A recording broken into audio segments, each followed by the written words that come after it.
Everyone আসসালামু আলাইকুম। গত ভিডিওতে আপনাদেরকে দেখিয়েছিলাম আমরা কক্সবাজার সিগাল হোটেলে চেক ইন করেছি। এখানে কমপ্লিমেন্টারি বুফে ব্রেকফাস্ট রয়েছে।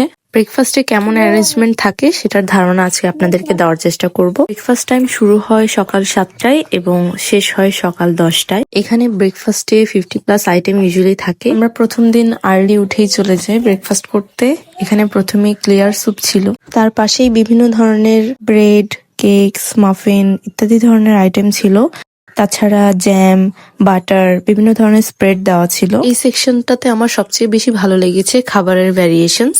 আলাদা ফ্লেভারের ভিন্ন ভিন্ন বেকারি আইটেম এখানে ছিল এবং সবকিছুই অনেক বেশি ফ্রেশ ছিল। যারা ব্রেড টোস্ট করে খেতে পছন্দ করেন তাদের জন্য টোস্টার ছিল।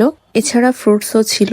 একটা ব্রেকফাস্ট তো চা কফি ছাড়া জমেই না। এখানে সুন্দর করে লিকার, দুধ, চিনি অ্যারেঞ্জ করে দেওয়া ছিল। তাছাড়া 2 ধরনের জুস এবং ফ্রেশ ওয়াটার দেওয়া ছিল। তারপর আমরা অন্যদিকে চলে গেলাম। এখানে পরোটা এবং পরোটার সাথে খাওয়ার জন্য ডাল, সবজি এবং চিকেনের একটা গ্রেভি টাইপ দেওয়া ছিল। এগুলোর টেস্ট এভারেজই ছিল। তাছাড়া এখানে প্লেন পোলাও ছিল, শসা, গাজর, লেবু ইত্যাদি কাটা ছিল। প্রথম দিন ম্যাকারনি পাস্তা ছিল, বাট সেকেন্ড ডে তে আমরা হোয়াইট সস পাস্তা পেয়েছিলাম, উইচ ওয়াজ রিয়েলি গুড। এই পটেটো ওয়েজেস আর ফ্রেঞ্চ টোস্টটাও বেশ ভালো ছিল। ডেজার্টের মধ্যে প্রথম দিন ছিল একটা সুজির হালুয়া, বাট সেকেন্ড দিন একটা গাজরের হালুয়া দিয়েছিল, যেটা বেস্ট ছিল। পুরো বুফের মধ্যে আমার কাছে সবচেয়ে ইন্টারেস্টিং লেগেছে পান্তা ভাত সাথে বিভিন্ন ধরনের ভর্তা। তাছাড়া এখানে দই চিড়াও ছিল।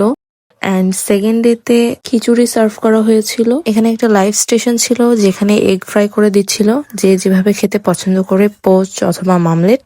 এছাড়াও কর্নফ্লেক্স সাথে ঠান্ডা অথবা গরম দুধ দুটোই দেওয়া ছিল। আমরা আমাদের পছন্দ মতো খাবার নিয়ে টেবিলে চলে এসেছিলাম। That's it for today.